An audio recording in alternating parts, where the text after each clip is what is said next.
Entonces, ¿realmente crees eso cuando oras que Dios realmente escucha tu oración? ¿Crees en lo que estás orando?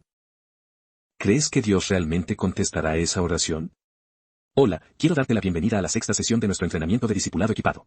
Como estamos hablando de orar, que es honestamente, alinearnos con Dios, creo que es un calificativo importante sobre la oración.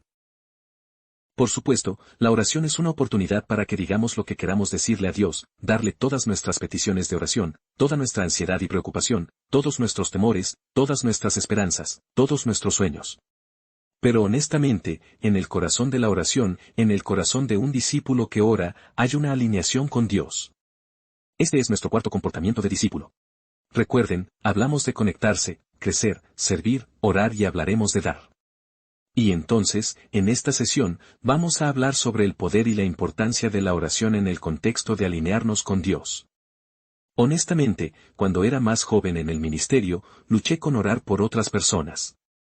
No porque tuviera miedo de orar por la gente o no supiera cómo orar. Honestamente, probablemente fue un problema de orgullo porque me preocupaba ¿qué pasaría si orara por alguien y Dios nunca respondiera a esa oración? ¿Qué pasaría si alguien bajara y quisiera orar por sanidad y yo orara y Dios no lo sanara? ¿Qué pasaría si fuera a un hospital a visitar a alguien que estaba enfermo y tuvieran tanta esperanza de que el pastor vendría y oraría por ellos y que Dios los sanaría? ¿Y qué pasaría si me presentara y orara y, no pasara nada? ¿Qué pasaría si orara por los matrimonios y todavía no funcionaran o oraran por una situación y las circunstancias empeoraran? Y honestamente, cuando era más joven en el ministerio, eso me molestaba hasta el punto en que oraba, pero siempre me sentía tan intimidado por eso. Y no se estaba alineando con Dios. Era mi propio tipo de carne y mi propia mentalidad y mis propios miedos lo que estaba exponiendo injustamente. Y me impedía disfrutar plenamente orando por las personas y alinearme con Dios hasta que me di cuenta de esto. Hay dos partes de cada oración. Dos partes, no importa por lo que estés orando, hay dos partes de esta parte. Una es tu parte, que es la oración. Esa es la primera parte. Se supone que debemos orar. Es una expectativa de un comportamiento de un discípulo que oramos. Es una expectativa de todos los cristianos que oremos. La segunda parte, sin embargo, es la parte de Dios. Así que mi parte es orar. Es parte de Dios responder. Y cuando me di cuenta de que al principio del ministerio, eso fue muy liberador, porque no era como si todo estuviera en lo bien que oré, porque a veces me preocupaba, ¿estoy orando las palabras correctas? ¿Tiene sentido la oración? ¿Es lo suficientemente elocuente? ¿Estoy usando la estrategia correcta de oración? ¿Estoy orando lo suficiente? ¿Estoy orando lo suficientemente fuerte? Quiero decir, todas estas cosas, honestamente, se meten un poco contigo hasta que te das cuenta de que mi parte es solo orar. Es solo para hablar con Dios. Y depende de Dios contestar la oración. No depende de mí. Yo vi tú. No podemos sanar a nadie. No puedes curar a alguien. En realidad no puedes salvar el alma de nadie, pero Dios sí. Y entonces, al pensar en la oración, quiero animarlos a que la oración a menudo es tan importante para mí como las personas por las que estoy orando porque me está alineando cada vez más con quien es Dios. Permíteme ayudarte con un par de elementos de oración porque tal vez estás luchando no solo con orar por otras personas, sino tal vez solo con la oración en general. Tal vez no sabes cómo orar. Hablé con una persona una vez que fue muy honesta. Él dijo, Andy, honestamente no sé cómo orar. Y creo que en su mente siempre había visto a alguien más orar y siempre sonaba bien y siempre estaba armado y pensaba, no sé cómo hacer eso. Y olvidamos que la oración es simplemente hablar con Dios como si estuviera sentado frente a ti. Dios nos llama su amigo.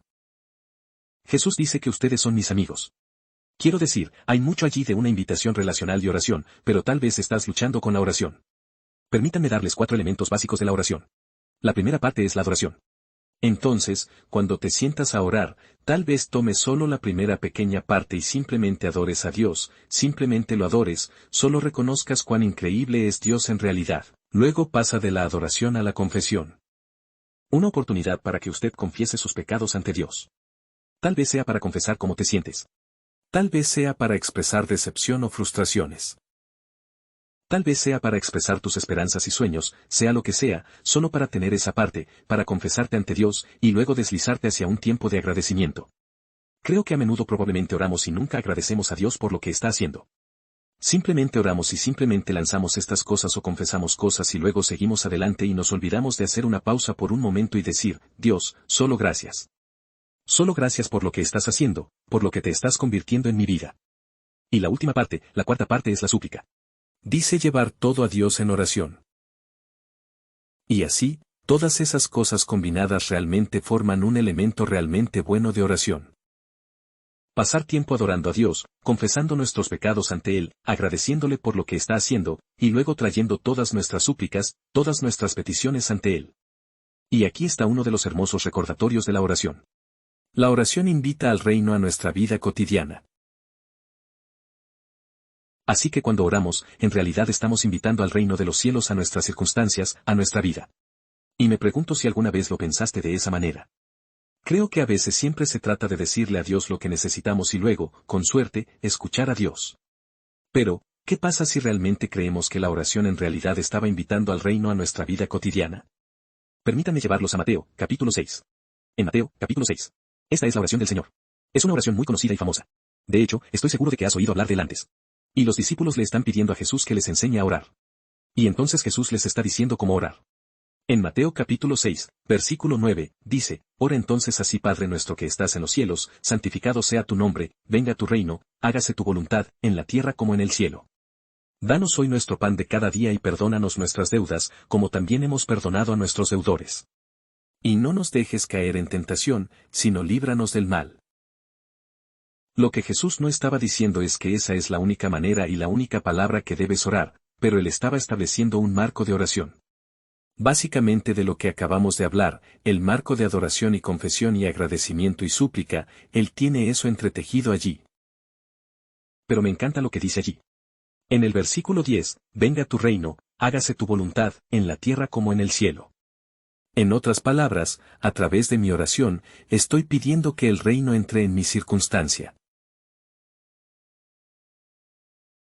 Así que hay algunas ideas prácticas relacionadas con la oración con las que solo quiero terminar, y quiero darles alrededor de 8 ideas prácticas relacionadas con la oración. Aquí vamos. Muy rápido. La Biblia dice en 1 Tesalonicenses 517, que debemos orar sin cesar. Eso es una gran cosa práctica que hacer, adquirir el hábito de estar siempre pensando constantemente en las cosas de Dios. Entonces, lo que no está diciendo es que todo lo que debes hacer todo el día es encontrar un lugar y nunca interactuar con la gente y simplemente orar todo el día, todos los días. Entonces, ¿cómo orar sin cesar? Bueno, tenemos el Espíritu Santo dentro de nosotros que está constantemente orando. Tenemos el Espíritu Santo dentro de nosotros que constantemente nos recuerda las cosas de Dios. Y honestamente, puedes ir todo el día con ese pensamiento de oración, esa perspectiva. Que todo lo que estás haciendo, estás caminando durante el día, pensando en las cosas de Dios, agradeciendo a Dios, adorando a Dios, orando a Dios. Literalmente puedes hacer eso todo el día en todas las circunstancias. La segunda es practicar el silencio en la oración. A veces es incómodo tener una conversación y, de repente, estás un poco callado.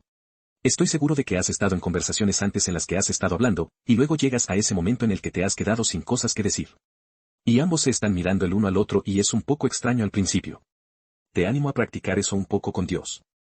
En otras palabras, en lugar de simplemente hablar todo el tiempo, siéntate en silencio, solo escucha lo que el Señor está diciendo. La tercera es orar durante su tiempo de silencio, para construirlo en su tiempo de silencio diario. Así que en realidad ten una estrategia e intencionalidad de que cada vez que me siente a hacer mi tiempo de silencio, para hacer mi estudio bíblico, voy a trabajar en un tiempo crítico de oración en eso.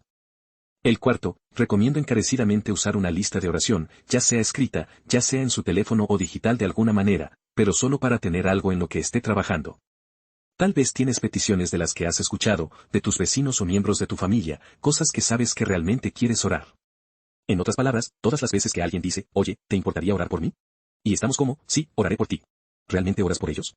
¿Recuerdas realmente que ibas a orar por ellos? Así que escríbelo. La quinta es orar por su comunidad. Siempre te animo a que en tu tiempo de oración, oren por tu comunidad, oren por tus vecinos, oren por tu trabajo, oren por tu ciudad y tu pueblo. Ore sobre su código postal. Porque cuando comenzamos a orar por nuestra comunidad y nuestros vecinos, les prometo que comienzan a verlos de manera diferente. El siguiente, el número 6, te animo a dar paseos de oración. Creo que una de las cosas simples más pasadas por alto que podemos hacer es hacer una caminata de oración. No solo oren en su casa o en su oficina, sino que salgan y caminen un poco y oren mientras pasan por las casas. Ore sobre las casas mientras pasa por otros cubículos en su oficina, ore sobre los cubículos. El séptimo es rezar en grupos. Hay poder cuando te reúnes, ya sea en tu grupo pequeño, en tu clase, en tu estudio bíblico, tal vez sea en tu salón de clases, donde quiera que tengas otros creyentes que pueden tomarse unos momentos. Y orar en grupo es poderoso. Y la última es, esto es si estás casado. Siempre recomiendo encarecidamente orar con su cónyuge.